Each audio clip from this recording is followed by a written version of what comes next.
박사님 네, 반갑습니다. 안녕하십니까. 김만곤입니다. 제가 목이 담이 와가지고 아이고. 고기가 잘 안 돌아가지고요. 이해해 주십시오. 한 방향만 보고 이야기하겠습니다. 아유, 얼른 나오십시오. 건강이 예, 최고입니다. 예, 박사님.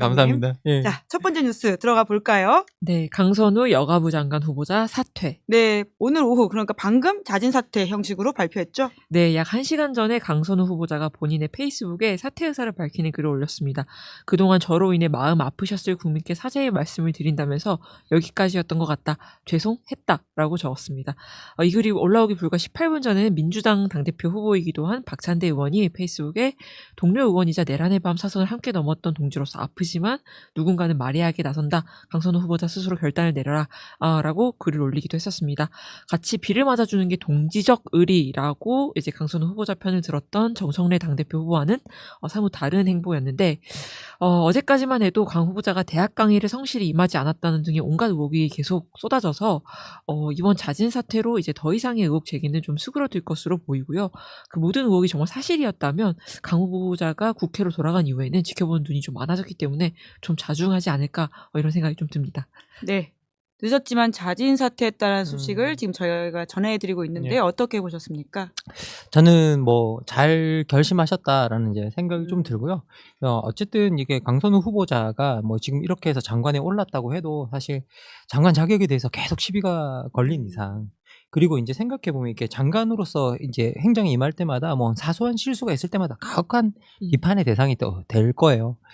그러면 사실은 행정의 효율성의 측면에서 봐서도 이게 그다지 좋은 것 같지는 않고요. 네. 예, 그리고 이제 뭐 제가 이제 사퇴하신 분한테 뭐라고 하는 건 제 역할은 정말 아닌 것 같고요. 예, 지금까지 비판이 자신에게 독이 아니라 약이 되도록 만드는 것도 지혜니까 예, 강선우 의원이 지금부터 그걸 약으로 잘 만들었으면 좋겠다라는 생각입니다. 예. 네, 제니퍼님이 김만곤 박사님 얼른 나으세요라는 이야기도 감사합니다. 주셨습니다. 보기엔 너무 어색해요. 아니요. 그런 의미는 아니고 이제 빨리 네. 나으시는 게 건강이 최고니까 네. 그렇게 또 이야기해 주신 것 같은데요. 이제 결국은 또 다음 여가부 장관을 찾아야 될 상황인데 예. 어떤 좀 말씀을 해주시고 계세요? 아니, 저 이제 이렇게 생각을 해보면 이게 여성가족부의 본질이라는 게 있는데 이게 저는 기본적으로 여성가족부는 사회적 약자를 대변하는 부서다.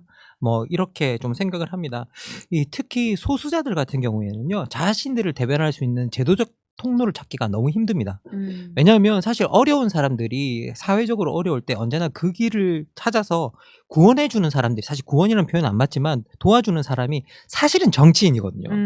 예, 그런데 이 정치인들은 기본적으로 표를 향해 가는 사람들이고 재선이 이제 문제인 사람들이고 그래서 이 표가 이제 언제나 문제가 때문에 항상 다수의 의지를 따라가는 이제 그런 성향들이 있죠.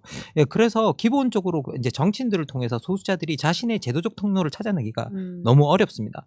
그래서 이게 사실 여러분 헌법 보면 우리가 기본권 규정해 놓는 이유가 뭐냐면 다수의 시스템에서 소수자 방어가 안 되기 때문에 이게 규정을 해 놓는 거거든요. 예. 그래서 사실 이게 다수의 힘에 맞서서 우리 정체의 의의가 이거니까 다수의 의지라고 할지라도 소수를 보호해야 된다라는 식으로 해서 이게 보호를 하는 거예요. 그래서 이제 기본적으로 이렇게까지 보호하는 이유는 뭐냐? 민주적 시스템에서 다수 결론은 소수자의 권리가 방어가 안 되기 때문이고, 그리고 그것들이 이제 그렇게 방어하는 제도적 기구를 찾아보기가 너무 어렵습니다. 그런데 이제 그런 상황 속에서 우리나라에서는 이제 여성가족부라는 것들이 소수자를 권리를 방어하겠다는 명목으로 해서 사실은 만들어졌거든요. 예. 근데 처음 만들어질 때 이게 맞는 거냐 안 맞느냐 가지고 엄청난 논란이 있었던 거 여러분 다 기억하실 겁니다. 하지만 이제 이미 만들어져 있고요. 우리가 실행되고 있고 하니까 기본적으로 이 기구가 왜 만들어졌는지 그 취지를 이해하는 사람, 그 사람이 장관이 돼야 된다라는 생각이 듭니다. 그래서 기본적으로 이건 어느 정도는 소수자들을 위해서 내가 어느 정도 목소리를 내겠다라고 생각하는 사람이 장관으로 오는 게 맞지 않나라는 게 뭐 제 개인적인 생각입니다. 예. 네, 정치의 역할에 대해서 덕분에 좀 다시금 생각해 보게 됩니다. 그럼 두 번째 뉴스 넘어가 볼까요? 네, 김건희 측 건강상 장시간 조사 어렵다. 예, 특검의 조사 방식을 협의하고 싶다고 이야기했는데 특검이 거절했다는 거죠? 네, 아까 김건희 특검 정례브리핑에서 나온 이야기인데요. 김건희 씨 변호인으로부터 조사 방식을 협의하고 싶다는 요청이 있었는데 특검은 별도 협의가 불필요하다. 통지된 일자에 출석하는 것으로 충분하다라는 의사를 전달했다고 합니다.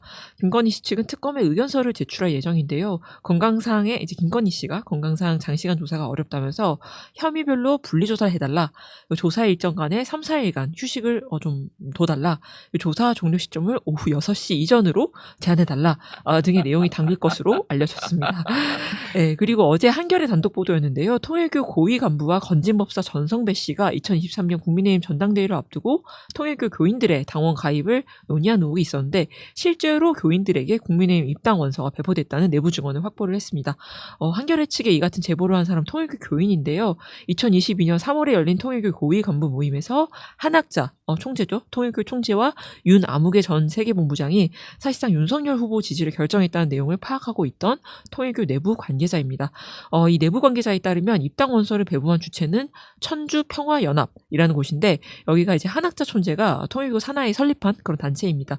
몇몇 교인들한테는 2022년 12월 국회에서 열린 국민의힘 책임당원 전국연대 출범식 초청장도 전달된 것으로 알려져 있고요.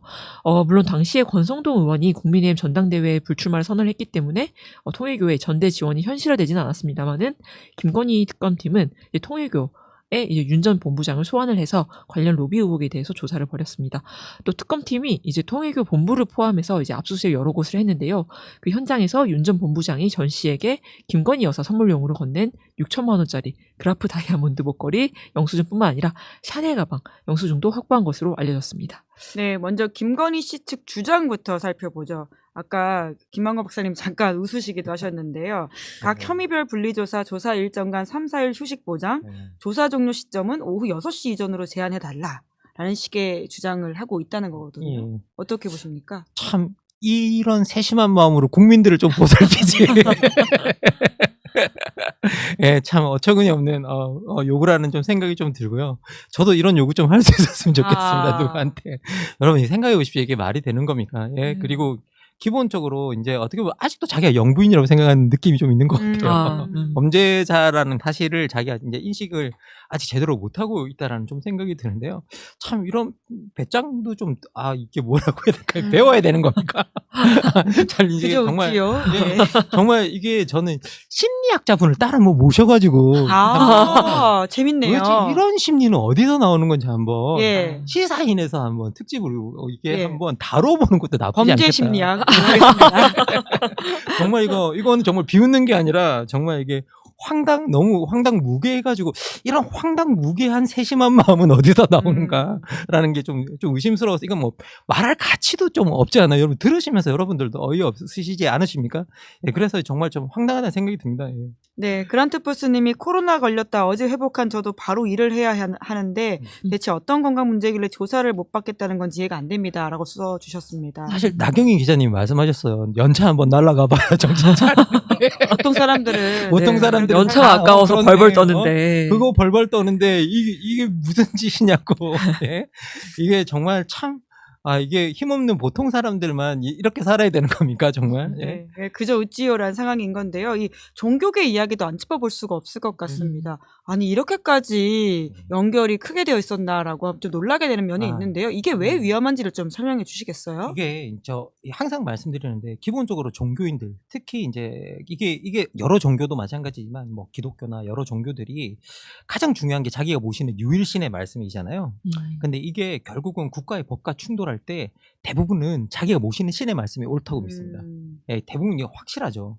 그리고 여러분들도 만약에 여러분이 믿는 신념이 있고 국가가 거기에 반대되는 법을 내놓는다고 한다면 여러분의 종교적 신념과 상충할 때 아마 여러분이 종교적 신념을 따라가는 게 훨씬 더 클 겁니다. 마음속으로는요. 그런데 여러분이 그렇게 못하는 이유는 뭐냐면 국가가 정치와 종교를 분리시켜 놓고 있고 광제력을 발휘할 수 있기 때문에 사실 그걸 제대로 못하는 거거든요. 그런데 만약에 종교가 정치의 영향력을 발휘하고 국가의 방향을 자기가 바꿀 수 있는, 자기에 맞게 바꿀 수 있다고 생각해 보면 어떻게 되겠습니까? 그런데 실제로 그렇게 해서 종교가 영향력을 미치기 시작한 사례가 어디냐라고 하면 사실은 지금 현재 여러분 미국을 보시면 됩니다. 미국이 지금 복음주의 우파교회가 얼마나 활발하게 움직이고 있습니까? 그리고 복음주의 우파교회가 활발하게 정치적으로 움직이기 시작한 순간부터 미국에 나타난 현상이 하나 있었는데요. 공화당을 점령에 들어갔거든요. 이 복음주의 우파교회가. 그런데 문제는 뭐였느냐? 공화당과 민주당이 그때부터 서로 크로스 보팅이 안 일어납니다. 교차 투표가 안 일어납니다. 예. 점점 줄어들어서 이제는 완전히 이념 투표로 가서 서로가 하는 정책이 있다면 거기에 도와주는 투표 같은 것들을 하지 않아요. 그러면 이건 뭐냐? 완벽하게 종교적 영향력이 한 정당 하나를 경직하게 만들고 그럼 반대 정당도 따라서 경직화가 일어나게 되어버리는 거죠. 그래서 여러분들이 이거 생각해 보면 종교가 정치에 영향을 미칠 때 얼마나 많은 큰 부작용이 일어나는지 여러분 아실 겁니다. 그리고 그 세력들이 뒷받침을 해서 지금 누가 당선이 되었느냐? 트럼프가 당선이 됐어요. 예. 그리고 재당선이 되고 지금 트럼프가 지금 미국만 분탕질하고 있지 않죠. 전 세계를 그렇죠. 분탕질하고 있지 네. 않습니까? 종교가 가장 강대국에서 정치에 영향을 미침으로써 전 세계의 경제와 정치가 대혼란에 빠져 있어요. 이거는 근본적으로 정치와 종교가 확실히 분리되어야 된다는 거고요. 그리고 이 정치와 종교의 분리가 강조된 역사적 사건을 보면 됩니다, 여러분. 십자군 전쟁과 종교개혁이었어요. 특히 종교개혁이었습니다. 이제 종교개혁, 종교전쟁을 경험하면서 종교와 정치가 분리되지 않으면 서로 다 죽는구나 해서 분리시킨 거예요. 그렇기 때문에 철저하게 이건 반드시 우리가 분리시켜야 된다는 건 우리가 역사적 교훈을 통해서도 이미 다 알고 있는 거라 여러분이 혹시 종교를 믿는다고 할지라도 이건 우리가 정치에 들어가지 말아야 된다라고 늘 명심하셔야 됩니다. 예. 네. 명심해야 될 분들이 꼭 이 방송을 들었으면 좋겠다는 생각이 들고요. 세 번째 뉴스 넘어가 보겠습니다. 국민의힘 주진우 당대표 출마 이유는? 네, 오늘 당대표 출마하겠다라고 선언했죠. 네, 국민의힘 의원이 페이스북에 글을 올려서 당의 전열을 재정비하고 전국 강한 보수 탈바꿈시키겠다라면서 당대표 선거에 출마하겠다고 밝혔습니다. 그런데 출마 선언 시기가 굉장히 오해를 받기 좋은 타이밍인데요. 2023년에 7월에 이제 대통령실 내선 번호 익숙하시던데 02-800-7070번으로 윤석열 씨가 통화한 사람 중 한 명이 당시 대통령 비서실 법률비서관이었던 주 의원이었지 않습니까? 그래서 어제 최상병 특검팀이 주진우 의원도 조사할 방침이다. 통화 경위는 확인할 필요가 있다고 언급하자마자 바로 오늘 당대표 선거에 나가겠다. 이렇게 밝힌 겁니다. 그래서 많은 사람들이 주 의원의 이제 전당대회에 출마하는 이유가 특검 수사를 지연시키기 위한 목적이 아니냐, 방탄용이 아니냐 이렇게 의심하고 있는 상황입니다. 이 와중에 장동혁 의원도 당대표 선거에 출마하겠다고 출사표를 던졌는데요. 윤희숙 혁신위원장이 사과하라라고 이제 콕 집었던 4명, 나경원, 윤상현, 송원석, 장동혁 의원 중에 이제 한 분인데 이분이 사과하기는커녕 내부 총질과 탄핵 찬성으로 윤석열 정부와 당을 위기로 몰아넣고 구구몰이를 하는 건 결코 용납할 수 없다. 더불어민주당이 만든 구구라는 못된 프레임을 들고 와서 구구몰이를 하는 것은 결코 용납할 수 없다. 이렇게 하면서 당대표 출마 선언을 해버린 겁니다.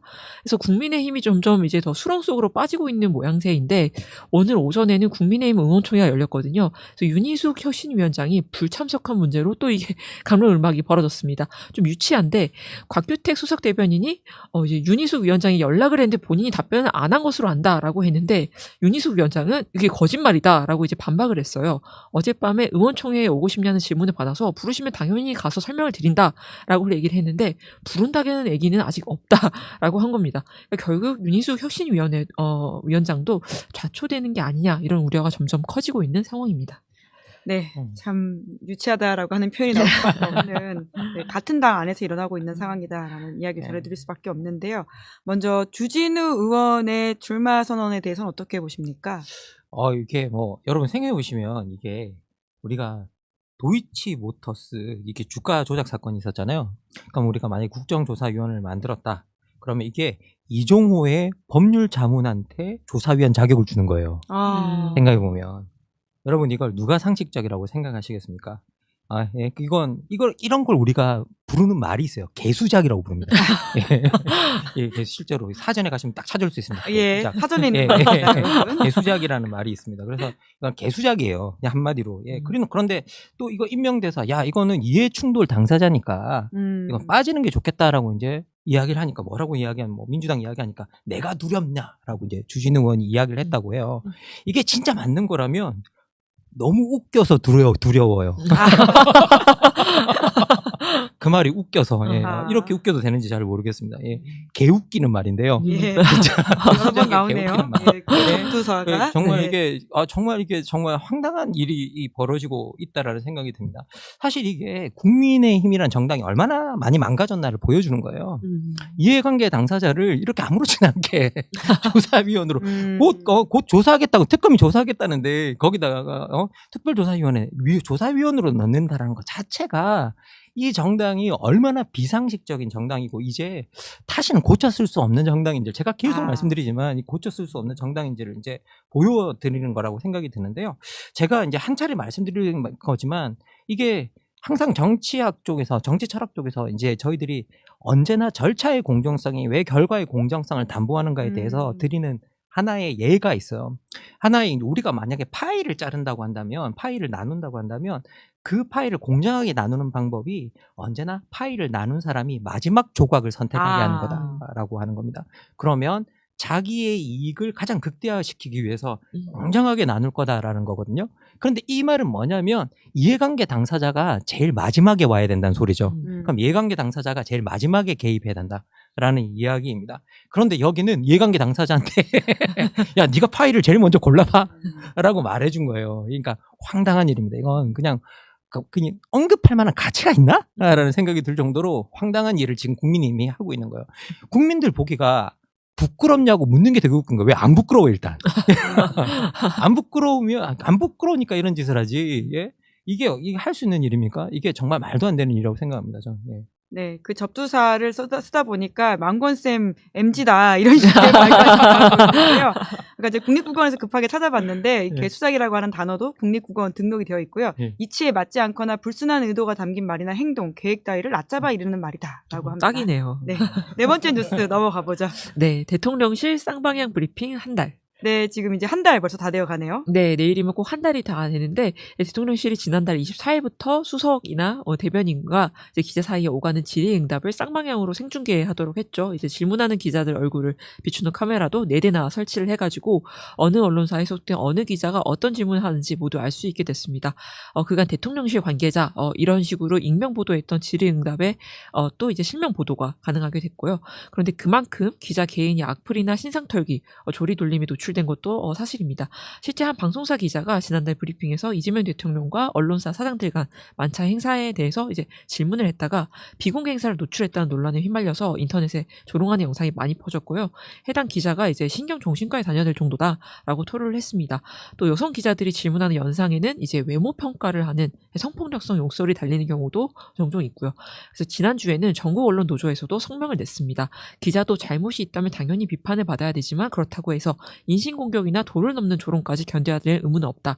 이렇게 발표를 했고 어제 이규현 대통령실 홍보소통수석도 서면 입장문을 냈어요. 그래서 질문하는 기자들에 대한 온라인상의 과도한 비방과 악성 댓글, 왜곡된 영상 편집 등의 부작용이 나타나고 있다.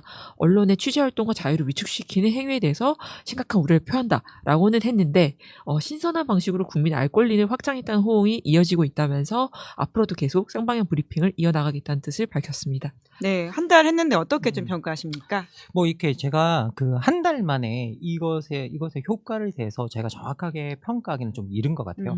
그래서 우리가 이왕 시도한 거니까 최소한 6개월이나 1년 정도는 한번 해보고 난 다음에 정확한 이제 평가를 좀 내렸으면 좋겠고요. 그리고 그 사이에 저는 대통령실과 기자들 사이에 알게 모르게 서로의 룰이 정해질 거라고 생각을 해요. 저는 생각이 그렇게 듭니다.